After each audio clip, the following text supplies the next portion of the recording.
और आज के लेक्चर में हम लोग जैसे लास्ट लेक्चर में ब्लॉक रेट टैरिफ को देख लिए थे। याद करो, ब्लॉक रेट टैरिफ हुआ था, ठीक है। फिर आपका स्टेप रेट टैरिफ भी हो गया था, ठीक है।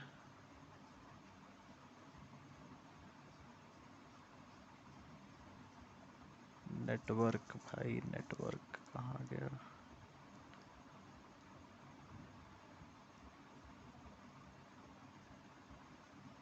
या देखो, थोड़ा इम्पोर्टेंट है स्टेप रेट टैरिफ, ठीक है।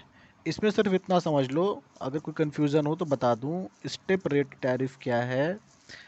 जैसे आप इलेक्ट्रिसिटी का बिल जब बनाते हो, ठीक है, तो आपके साथ ये चीज़ जो स्क्रीन पे दिखाई दे रहा है, जैसे जैसे यूनिट का आप कंजम्पशन बढ़ाओगे, ठीक है, जैसे जैसे जितना यूनिट आप कंज्यूम कर रहे हो एज अ कंज्यूमर, पहले आपके पास 0 से लेके 100 तक लिमिट है, फिर आपने 600 यूनिट तक जलाया, 700 यूनिट तक जलाया, तो जो रेट होगा ना वो कम लगने लगेगा। जैसे जैसे आप बढ़ाते जाओगे, तो जो रेट इस पे लग रहा है, मान लो इस पे इस पे 10 रुपये लग रहा है, तो इस पे कितना लगेगा? इस पे सिर्फ 3 रुपये लगेगा।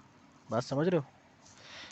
तो टोटल जो हमारा यूनिट होगा, उस पे हमारा कम से कम जो टैरिफ है, कम से कम जो रुपया है, दर है, वो लगेगा, ठीक है। ये होता है स्टेप रेट टैरिफ। सिंपल सी बात है। ब्लॉक रेट क्या होता है? ब्लॉक रेट क्या होता है कि हम ब्लॉक कर देते हैं, यानी कि कई खंड में विभाजित कर देते हैं। जैसे मैंने लास्ट टाइम एग्जांपल दिया था, याद करो, तो वहाँ पे मेरे पास था कि 250 यूनिट को हमको बिजली का बिल निकालना है। तो हमने क्या कहा, इसको 100 में प्लस 100 में प्लस 50 में ब्रेक कर लिया, 100, 100 और 50 में, ठीक है। जो शुरुआती 100 यूनिट होगा, इसका कॉस्ट ज़्यादा है, मान लिया 50 पैसा है। जो अगला 100 यूनिट होगा, उसका कॉस्ट थोड़ा सा कम है, मान लिया कि 40 पैसा है। और जो लास्ट का यूनिट होगा, उसमें और भी कम होगा, मान लिया 30 पैसा है, ठीक है। और जब इसको हम पूरा जोड़ देंगे मल्टीप्लाई करके, तो हमको मिलेगा ये एक 1500,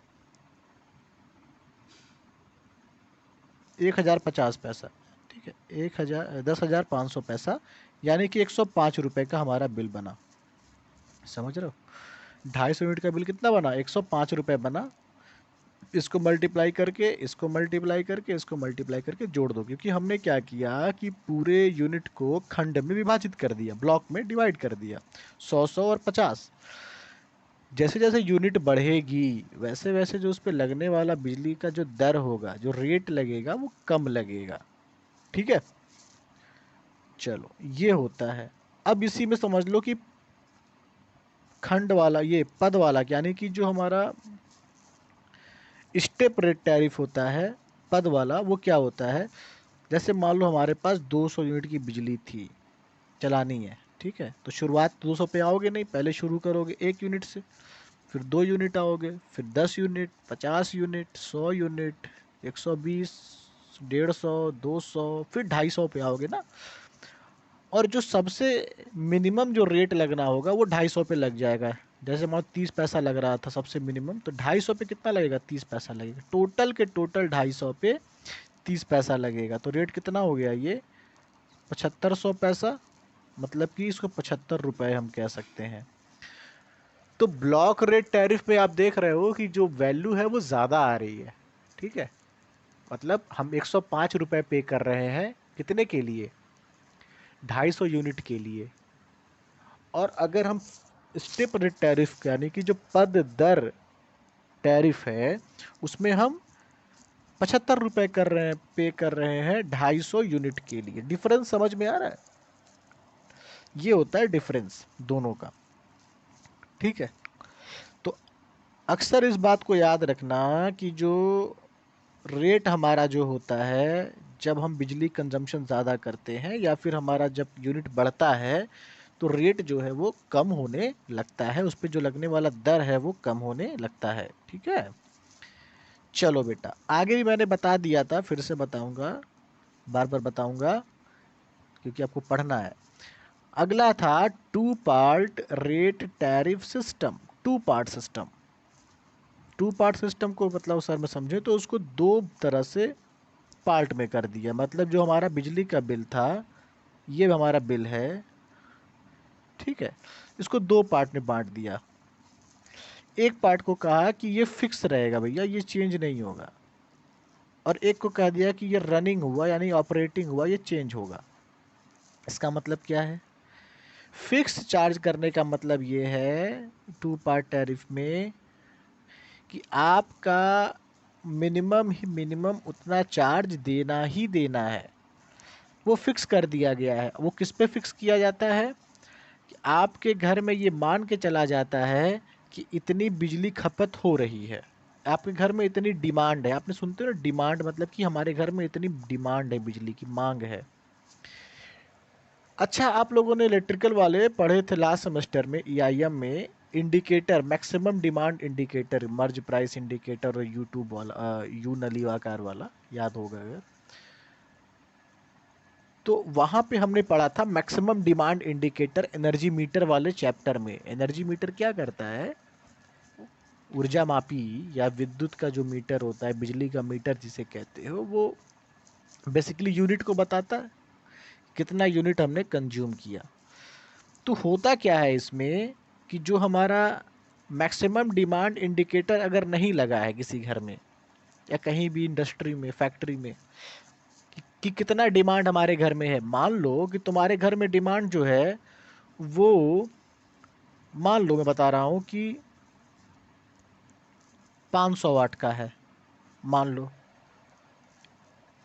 ठीक है, 500 वाट का है, और जो फिक्स चार्ज लगाया जा रहा है, जो गवर्नमेंट ने कह दिया कि आपको देना ही देना है, वो 1000 वाट पे लगा दिया। समझ रहे हो? आप वो मैक्सिमम डिमांड इंडिकेटर आपके घर में नहीं लगा है, लेकिन आप अपने घर में, जो आपके घर में बल्ब लगा है, ट्यूबलाइट्स लगे हैं, कमरे कितने हैं, ठीक है, क्या क्या जलाते हो, सब जोड़ करके आ रहा है 500 वाट। ठीक है, हमें लिखने दे बेटा, वो आता है 500 वाट। और जो फिक्स चार्ज लगा दिया गया है कि आपको 1000 वाट पे बिजली का बिल आपको देना है, तो भाई क्या होगा? बिजली का बिल आपको ज़्यादा पे करना पड़ेगा। तो जो बिल वाला आएगा आपसे एक बहस करेगा, आप उससे बहस करोगे कि यार ये कैसे कर दिए, ये कैसे हो गया, तो बहुत दिक्कत होती है। समझ रहे हो? तो इस टू पार्ट टैरिफ सिस्टम का एक डिसएडवांटेज यही होता है कि हमको एग्जैक्टली पता नहीं है कि हमारे घर में, मैं कंज्यूमर हूँ और मेरे घर में कितना कंजम्पशन इलेक्ट्रिसिटी का हो रहा है, ये तो मुझे पता है। लेकिन जो कंपनी जो फिक्स चार्ज कर रही है वो कह रही है कि आप, वो मान के चल रही है कि आप कम से कम 1000 वाट इस्तेमाल कर रहे हो। कंपनी ने ये मान लिया, सरकार ने ये मान लिया, तो उस केस में क्या होगा? आप सोचोगे कि ज़्यादा से ज़्यादा बल्ब जलाएं, हम क्यों बचत करें जब हमको पैसा 1000 पे देना है। हमारे पास सिर्फ 500 वाट हमारे घर में जल रहा था, अब हम दिन रात जलाएंगे, टीवी, एसी, फ्रिज, चला जो भी होगा, हम क्या करेंगे? हम सोचेंगे ना कि हम जितना बिजली का बिल दे रहे हैं उतना हम इस्तेमाल कर लें, क्योंकि हमको 1000 वाट पे देना ही देना है। उसे कहते हैं फिक्स चार्ज। ठीक है, ये किस पे निर्भर करता है? ये निर्भर करता है कि कंपनी यह मान के चलती है कि आप निश्चित तौर पे इतना उसको खर्चा आता ही आता है आपके घर में इलेक्ट्रिसिटी को पहुंचाने में। वो शुरुआत से जोड़ती है, जहां बिजली की पैदावार हो रही है उसको ट्रांसमिट किया जा रहा है, ट्रांसफार्मर हैं, तार बिछाए गए हैं, पोल्स, खंबे बिछाए गए हैं, तो आपके घर तक ट्रांसफार्मर और बिजली के तार आपके घर तक आया है।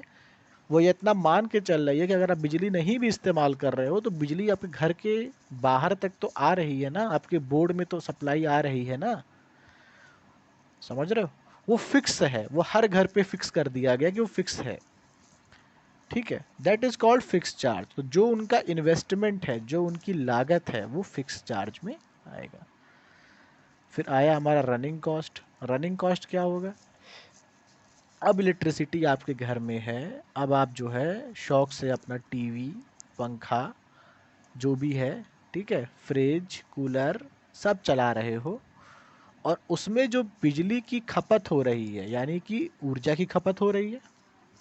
जब मैं कहता हूँ बिजली की खपत, दैट इज विद्युत ऊर्जा की खपत, इलेक्ट्रिकल एनर्जी की खपत हो रही है। और उस खपत के होने के कारण जो बिजली का बिल आप देते हो वो होता है रनिंग कॉस्ट। रनिंग मतलब चलते हुए अवस्था में, या बोलते हैं प्रचालन, हिंदी में बोलते हैं प्रचालन, और या बोलते हैं ऑपरेटिंग कॉस्ट, यानी जब ऑपरेशन हो रहा है, ऑपरेटिंग कंडीशन में है, यानी कि आप इस्तेमाल कर रहे हो, that is the running cost. Clear है? तो क्या क्या समझ में आया बेटा? दो चीज समझ में आया। एक लाइन और समझ लो। फिक्स चार्ज किस पे डिपेंड कर रहा था? आपके घर में पावर आ रहा है, कितना इस्तेमाल कर रहा हो बिल्कुल मतलब नहीं है। तो जो पावर हमारे घर में आ रहा है, पावर आ रहा है ना, एनर्जी थोड़े आ रही है। तो पावर क्या होता है? किलो वाट होता है, वाट या किलो वाट, एक्टिव पावर जिसे कहते हैं, ट्रू पावर। ठीक है। और जो रनिंग कॉस्ट है, जो हमारा इलेक्ट्रिसिटी का बिल आ रहा है, जब हम यूज कर रहे हैं बिजली को, तो हम ऊर्जा के रूप में यूज करते हैं, एनर्जी के फॉर्म में यूज करते हैं। तो एनर्जी को क्या लिखा जाता है? किलोवाट आवर लिखा जाता है, यानी किलोवाट घंटा लिखा जाता है। समझ रहे हो? इन दोनों को अगर मैं जोड़ दूं तो टोटल पावर मिल जाएगा। टोटल बिजली का बिल इसी पे डिपेंड करेगा। क्या क्या डिपेंड करेगा? पहला, किलोवाट, जो फिक्स है, जो इतना पावर आपको देना ही देना है, घर में हमारे इतने पावर का कंजम्पशन हो रहा है, प्लस जितना हम यूज कर रहे हैं, किलोवाट आवर यानी कि एनर्जी। आई होप क्लियर होगा। कोई दिक्कत होगा तो मैसेज डाल देना बेटा, ठीक है। फॉर्मूला देख लो थोड़ा सा यार, ये सामने दिख रहा है, ध्यान से देखो, ये बड़ा सा देख रहे हो?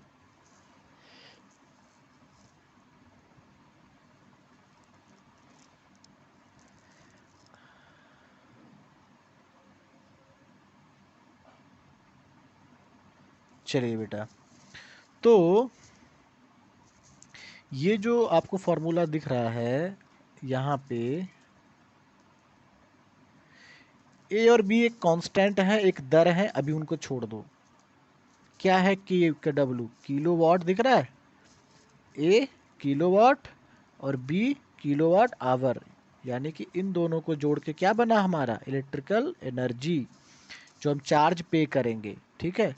बाकी ए क्या है, बी क्या है, ये दोनों कांस्टेंट हैं। कैसे कांस्टेंट हैं भाई? जिस दर से हम इलेक्ट्रिसिटी का इस्तेमाल कर रहे हैं, जिस दर से हम इस्तेमाल कर रहे हैं, उस पे लगने वाला कॉस्ट है ये, ए और बी। ठीक है। जैसे मान लो हमारे घर में, मैंने बताया ना कि हमारे घर में 500 वाट आना था, मतलब हमारे यहाँ इस्तेमाल है, लेकिन 1000 वाट पे बिजली का बिल बनाया जा रहा है। तो 1000 वाट मतलब जितना ज़्यादा हम पावर इस्तेमाल कर रहे हैं ना, तो 1000 वाट पे क्या रेट लगेगा, क्या हमारा पैसा लगेगा, वो है ए। वो क्या है? ए। मान लो अगर सरकार ने कहा कि भैया 2000 पे हम लगा रहे हैं, तो उस पे जो कॉस्ट लगेगा वो होगा ए। समझ रहे हो? तो जैसे जैसे आपका पावर बढ़ता है, आपके उस पे लगने वाला दर का मान, यानी कि कॉस्ट का मान भी चेंज होता है। ठीक है। पावर ज़्यादा इस्तेमाल करोगे तो कॉस्ट कम देना पड़ेगा, पावर कम इस्तेमाल करोगे तो कॉस्ट ज़्यादा देना पड़ेगा। मान लो आपने 5000 वाट पे दिया, ठीक है, तो पावर और दर और कम हो जाएगा, तो उसको भी हम ए से ही डिनोट करेंगे। I know. ठीक है। चलो क्लियर है, आगे बढ़ते हैं। बी क्या है? वही, अगर आप किलोवाट आवर इस्तेमाल कर रहे हो, मान लो आपने पहले कहा कि 2 यूनिट हमारे पास इस्तेमाल कर रहे हैं, तो पर 2 यूनिट पे कितना कॉस्ट लगेगा, वो है बी। अगर आपने 100 यूनिट इस्तेमाल किया, 100 यूनिट इस्तेमाल किया, और उस पे जो रेट लग रहा है वो कुछ और होगा, उसे भी हम बी कह रहे हैं, बी। अगर आपने कहा कि नहीं नहीं हमारे पास 300 यूनिट इस्तेमाल करेंगे, तो उस पे अलग रेट लगेगा, उसे भी हम बी कहेंगे। तो ए और बी का मान बदलेगा, जितना पावर आपके पास है और जितना इलेक्ट्रिकल एनर्जी आप यूज कर रहे हो उसके अकॉर्डिंग इसका मान चेंज होता रहेगा। ऑलराइट, चलो भाई, आई होप क्लियर हो गया होगा। आगे बढ़ते हैं। कमियां मैंने बता दी बेटा। कमियां मतलब यही है कि अगर आपके पास वास्तविकता में आप इस्तेमाल कर रहे हो 500, बे करना है 1000, तो भाई एक तरह से ये भी है, अब फायदा भी है। अगर आप यूज कर रहे हो 1000 और गवर्नमेंट ने लगा दिया 500, उल्टा कर दो कि आपको 500 पे ही बिजली का बिल देना है, ठीक है, एक फिक्स कर दिया है, तो एक तरह से फ़ायदा भी है।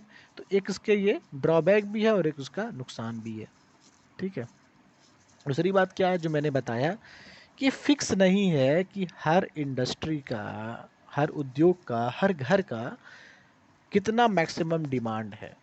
मैक्सिमम डिमांड का मतलब देखो, बहुत आसानी से समझो कि मेरे घर में मान लो 4 कमरे हैं, एग्जाम्पल बता रहा हूँ, मान लो 4 कमरे हैं हमारे घर में, तो 4 कमरे में हर घर में दो बल्ब और फैन लगा होगा, बल्ब और फैन लगा होगा हर घर में, समझ रहे हो, ऐसे ऐसे करके जो भी है। तो आप सारे की चीज़ों को जोड़ लो ना, कितना हम इस्तेमाल कर रहे हैं, तो जो फाइनल आएगा आप मान के चलोगे ना कि हमारे घर में इतने की आवश्यकता है।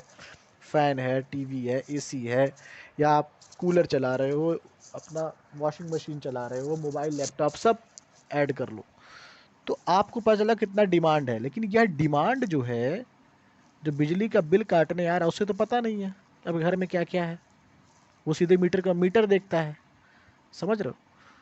तो घर में लोग क्या करते हैं, मैक्सिमम डिमांड का जो एक इंस्ट्रूमेंट होता है, इंडिकेटर होता है, मैक्सिमम डिमांड का जो एक इंस्ट्रूमेंट होता है वो लगाते हैं, जिससे पता चल जाए भाई देख लो मेरे घर में मैक्सिमम डिमांड जो इतने की आ रही है। तो टू टैरिफ सिस्टम में जब इसकी क्लियरिटी नहीं रहती है तो अक्सर क्या होता है, इस चीज़ को लेकर के एक तरह से बवाल कह लो या फिर अच्छे संबंध नहीं रह जाते हैं, समझ रहे हो। जो भाई बिल पे करने आएगा जो और बिल लेने आएगा, उन दोनों में दिक्कत होती है। और सही सही लोड का पता भी नहीं चल पाता है ना कि अभी घर में कितना लोड एग्जैक्टली है, ठीक है। उसी का थोड़ा सा एडवांस वर्जन कर देंगे जब हम लोग, तो वो हो जाएगा मैक्सिमम डिमांड टैरिफ, अधिकतम मांग टैरिफ, उसी का एडवांस वर्जन है ये, ठीक है। देखो, अगला जो हमारा है, जैसे मैंने बताया था कि 2 पार्ट टैरिफ बताया था, 2 पार्ट में हम टैरिफ को कर दे रहे थे, ठीक है। एक में हम फिक्स कॉस्ट कर दे रहे थे, एक में रनिंग कॉस्ट कर दे रहे थे। वहाँ पे प्रॉब्लम कहाँ आ रही थी 2 पार्ट टैरिफ में, कि जो हम पार्ट फिक्स कर रहे थे वो हम क्लियर नहीं थे, किसी के लिए बहुत ज़्यादा था, किसी के लिए बहुत कम था। जैसे मान लो अगर मैं 500 वाट यूज करता हूँ, मुझे 1000 का देने पड़ा, तो मेरे लिए ज़्यादा है। अगर मैं 1000 यूज करता हूँ और मुझे 500 वाट पे देना पड़ रहा है, तो मेरे लिए कम है। तो इसमें क्या कहा गया कि इसमें जो है एक मैक्सिमम डिमांड जो इंडिकेटर हमारा होता है, जो अधिकतम मांग सूचक होता है, जो यह बता देता है आपके घर में जैसे एनर्जी मीटर होता है ना, बिजली का मीटर, वैसे ही इसको लगा दिया जाता है। और ये बता देगा कि आपके घर में जितने भी कमरे हैं, जितने भी लोड हैं, लोड मतलब जितने भी फैन, ट्यूबलाइट, जो भी इलेक्ट्रिकल लोड आप चलाते हो, वो मैक्सिमम कितना है, पूरे महीने में मैक्सिमम कितना है। तो पता चला मैक्सिमम आपके यहाँ जो है वो 1000 वाट इस्तेमाल होता है, मान लो। अब जब ये मैक्सिमम हो गया, तो इसी के हिसाब से बिजली का जो बिल होगा वो तैयार होगा। अब वो 500 पे तैयार नहीं होगा, अब वो 800 पे तैयार नहीं होगा, जिस घर का जितना मैक्सिमम डिमांड होगा, समझ रहे हो। हमारे घर का मान लो मैक्सिमम डिमांड 1000 वाट है, 1000 वाट को हम लिख सकते हैं ना 1 किलोवाट। तो मान लो तुम्हारे घर का जो मैक्सिमम डिमांड है वो 1 किलोवाट है, मतलब आपके घर में सारी इलेक्ट्रिकल लोड को मिला दिया जाए तो 1 किलोवाट के जो है उतना आपको पावर चाहिए, ठीक है। तो इतना पावर चाहिए तो आपको ये मैक्सिमम डिमांड इंडिकेटर लगाना पड़ेगा, तो हमको ये पता चल गया।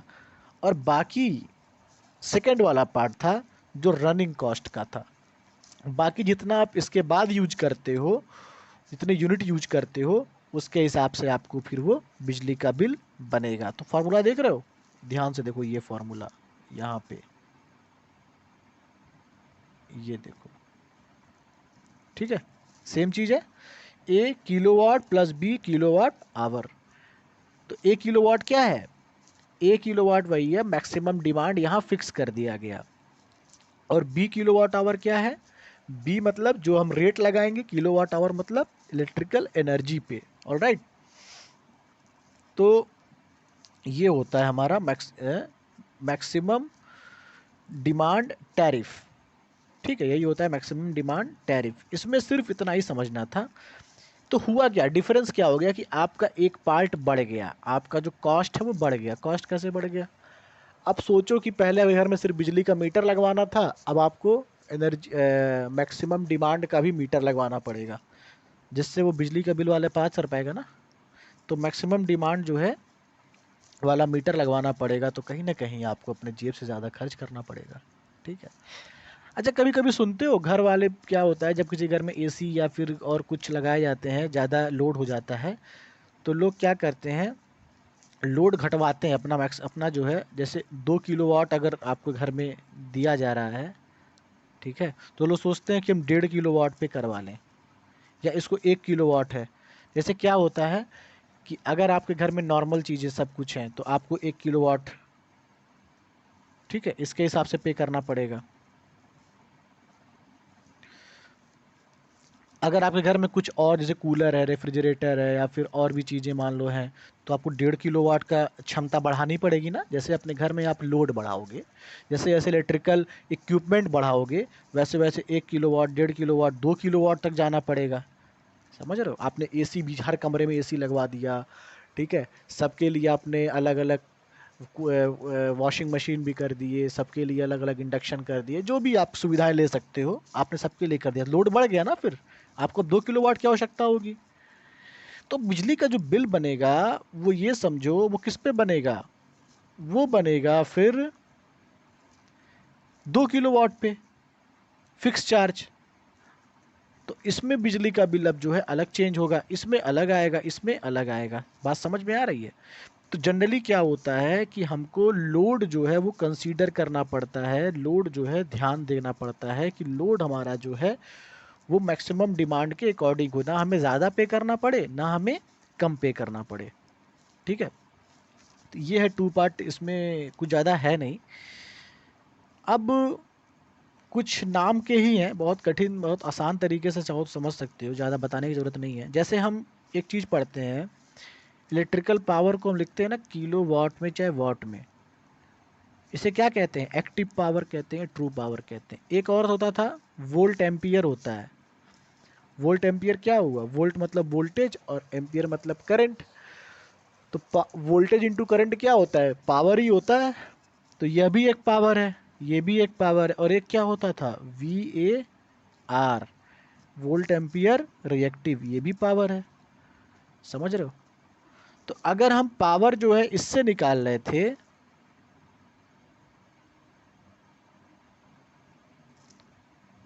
तो हम कह रहे थे एक्टिव पावर है या ट्रू पावर जो हम इस्तेमाल करते हैं, एक्टिव पावर भी कहते हैं, ट्रू पावर भी कहते हैं। ठीक है, अगर हम इसकी बात करेंगे VA, तो क्या कहेंगे, volt ampere maximum demand tariff. तो यहाँ पे यही लिखा हुआ है, volt ampere maximum demand tariff. ठीक है, अगर मैं इससे पावर निकालने का प्रयास करूंगा, तो volt ampere reactive maximum demand tariff. तो नाम चेंज हो जाएगा जैसे जैसे हम पावर का इस्तेमाल करेंगे। 3 तरह का हमारा पावर होता है, ये मैंने बताया। इसे कहते हैं ट्रू पावर, असली पावर, रियल पावर। ये होता है, क्या होता है, आभासी होता है। और ये क्या होता है, VAR होता था। और ये रिएक्टिव होता था, रिएक्टिव पावर था। और VA क्या होता है, हमारा इन दोनों का एडिशन होता है, VAR का और W का।